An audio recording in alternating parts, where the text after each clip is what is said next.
Olá, seja bem-vindo a mais uma aula do nosso curso. E hoje a gente vai dar continuidade aí às aulas aí do nosso formulário para ver aí mais opções, tá? Então, para quem não assistiu, dá uma olhada lá nas aulas anteriores, tá legal? Então, vamos lá. Então, a gente fez aqui já, né, os nossos selects com os nossos grupos de opções e a gente vai ver mais algumas informações aí que a gente pode estar acrescentando e como a gente pode estar usando, tá? Então, eu vou criar mais uma div. Nessa nova div, eu vou criar um label vou chamar de expertise, tá? E vou colocar assim, ó, experiência, tá? Experiência profissional, certo? Vou criar aqui um select, vou chamar ele de expertise, certo? Vou colocar o nome dele também de expertise. E vou definir ele com uma nova propriedade, um novo atributo chamado múltiplo. O que isso significa? Isso significa que a pessoa ela vai poder escolher mais de uma opção aí, quando ela for selecionar. Então, esse select de cima, ele só permitia que você escolhesse uma opção. Esse de baixo, ele vai permitir que a pessoa escolha mais de uma opção. Legal? Então, fiz aqui. Vou criar o meu OptGroup Label Programação, tá? Dentro dele vou colocar as options. Então, option value PHP, PHP. Vou colocar aqui JavaScript. Vou colocar aqui no value JavaScript. Vou colocar aqui Java. Vou colocar aqui Python. Vou colocar aqui C Sharp, tá?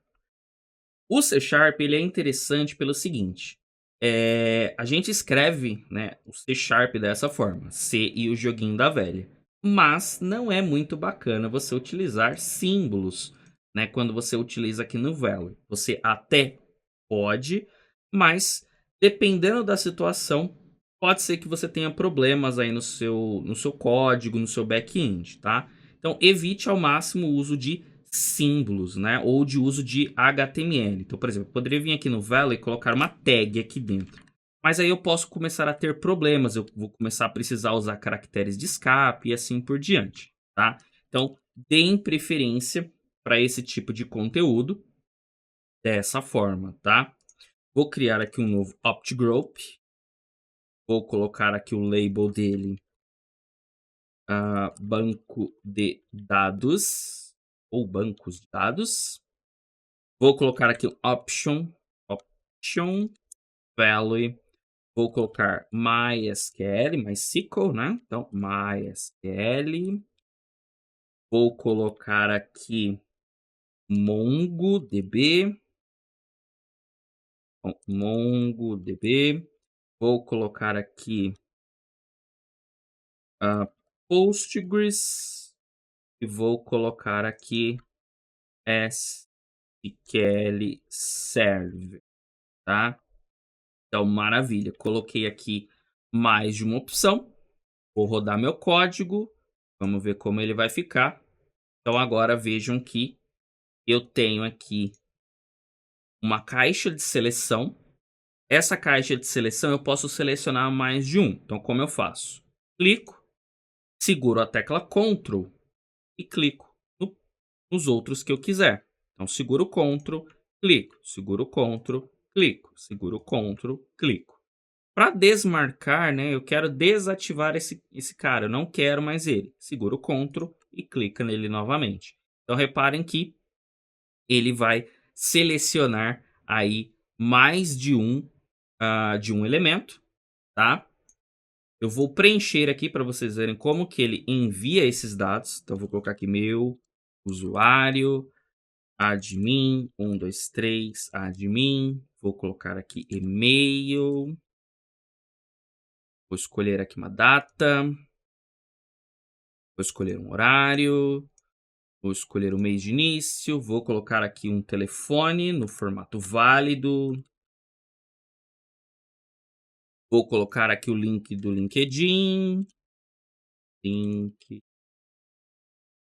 linkedin.com/usuário,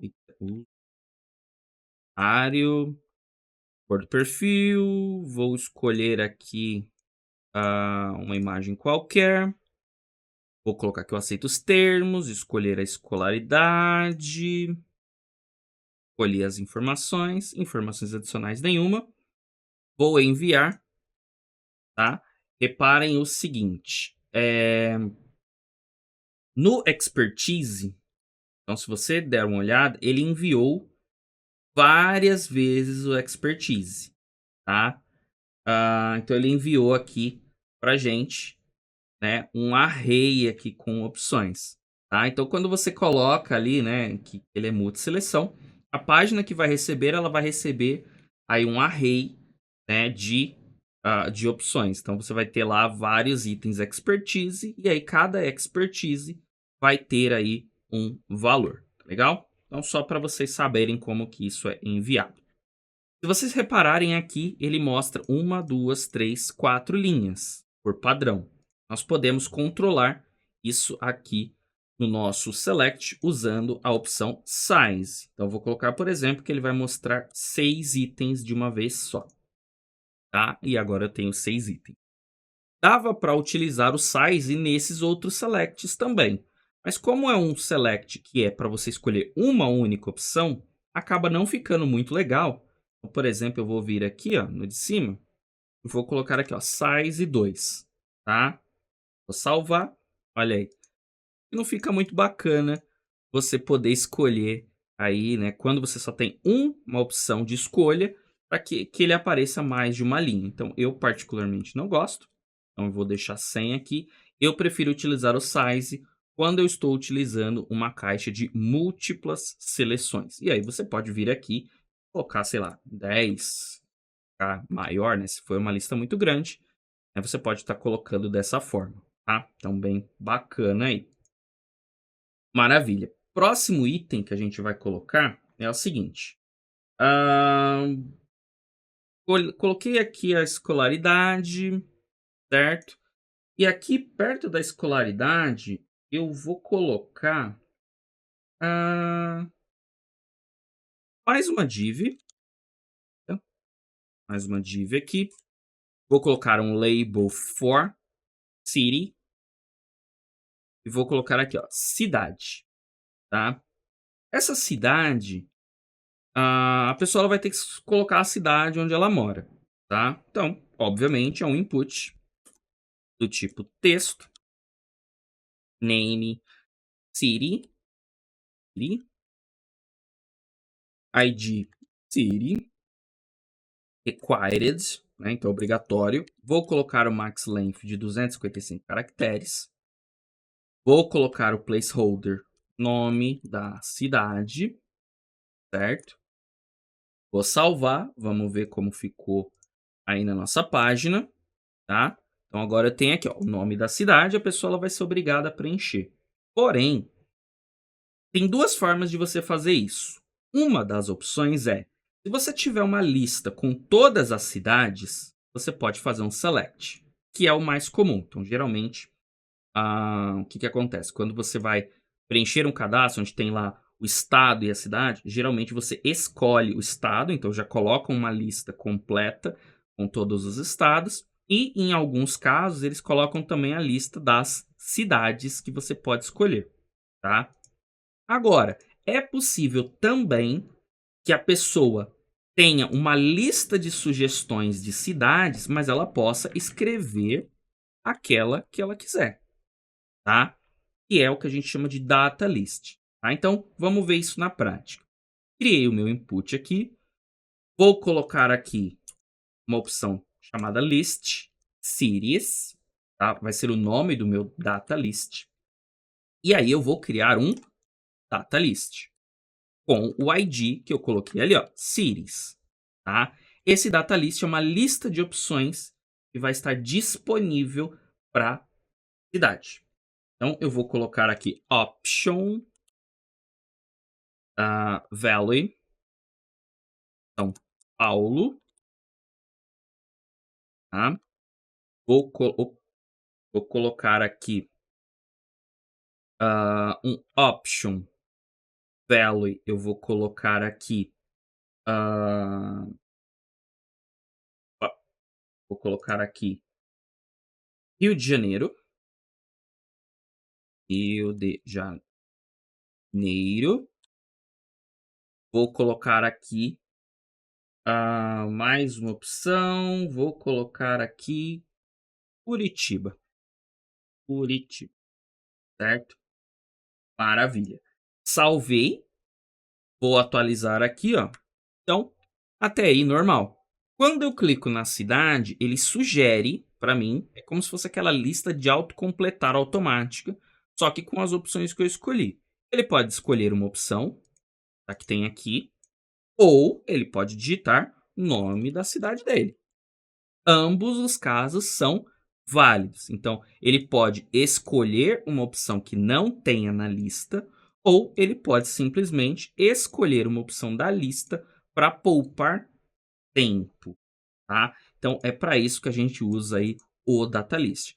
Claro que o pessoal costuma não usar tanto o datalist, o pessoal costuma preferir fazer, como eu disse, né? Ao invés de você usar um datalist, você pode fazer aqui um select com a lista de cidades, tá? Mas existe a possibilidade de que você possa fazer dessa forma também, tá legal?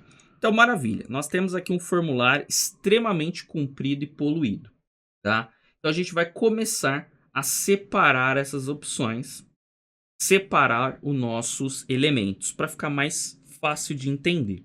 Então, a gente vai utilizar um elemento chamado field set, tá? Então, vou voltar aqui para o começo do meu formulário, vou criar um field set. Nesse field set, eu vou criar um elemento legenda e vou colocar assim, ó, informações de login. Salvei, vou atualizar, vamos ver o que, que isso vai criar. Ele vai criar já ó, uma caixa, um grupo e vai colocar o nome, ó, informações de login aqui em cima.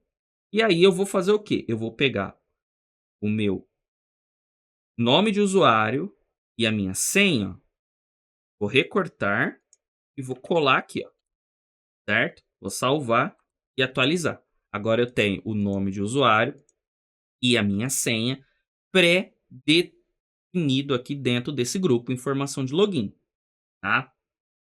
Maravilha. Vou criar aqui um outro field set. Field set, vou colocar um legend. Vou colocar aqui informações pessoais, tá? E vou colocar aqui, ó, o e-mail, data de nascimento, recorta, colo aqui. O que mais que eu posso colocar lá? Telefone, link do LinkedIn. Também é uma informação pessoal. Então, vou recortar e vou colar lá. Sexo, também é uma informação pessoal. Vou colocar aqui com as outras. Tá? A propósito, um recurso interessante aqui pro seu VS Code, né, para você que tem um texto muito grande, repara que aqui ele tem as tags, né?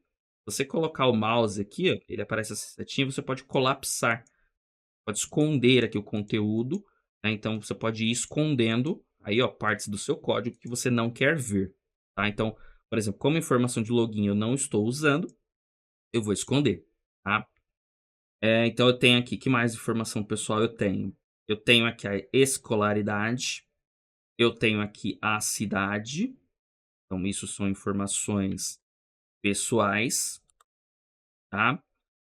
Que mais eu tenho aqui? Experiência profissional, tá? Experiência profissional é uma informação adicional, tá? Vou criar aqui outro field set, vou criar aqui mais um legend, vou colocar aqui, deixa eu ver. Informações do curso. Informações do curso. E aí eu vou colocar aqui, ó, horário de aula, mês de início, parcelas, tá? Vou colocar aqui. Vou colocar aqui, ó, cor do perfil, imagem do perfil. Vou colocar tudo isso aqui, ó. são informações do curso, tá? E vou colocar aqui por último um field set, vou colocar um legend, outras informações, tá? E aí eu vou colocar o restante das caixas, ó, que é o aceita os termos, o como nos conheceu e o informações adicionais, tá? Agora eu tenho aqui, ó, tudo bem separadinho, tá? Vou salvar, vou atualizar e agora eu tenho aqui, ó, eles separados aí por grupo, e fica aí bem interessante aí na hora de você fazer um formulário, né, separa em grupos, e aí fica mais fácil da pessoa ver e entender. Isso entra na parte de experiência do usuário, né, se você tem um formulário muito comprido, geralmente o que que a gente faz? Ou você cria o formulário em etapas, então a pessoa preenche uma parte, aí ela avança, preenche outra parte, aí ela avança, preenche outra parte, ela avança e conclui, aí ela faz um passo a passo. Então, ao invés de você ter um formulário grande, você divide ele em formulários menores e faz esse processamento, esse recebimento dessas informações de forma menor, para ficar mais fácil. Ou você separa ele em field sets, né? Então você separa ele em grupos de informações que você tem que preencher e assim por diante, tá? Mas deem preferência a você fazer o formulário passo a passo. Porque às vezes o cara ele vê um formulário tão grande desse daqui, né? Aí ele fala: "Ah, não, desisto. Muita informação para preencher e tudo mais". Aí ele acaba desistindo, tá? Então se você coloca um pedacinho, então primeiro ele coloca só essas 2 informações, aí ele avança, pede mais algumas, ele avança, pede mais algumas. Aí ele fica com preguiça de desistir também, ele fala: "Ah, já preenchi tanta coisa", ele nunca sabe exatamente o que que vai pedir, então: "Ah, eu não se eu não vou desistir, vou começar de novo, então eu vou terminar agora". Então é um jeito de você acabar fazendo com que o usuário preencha aí as informações. Legal? Então até a próxima aula.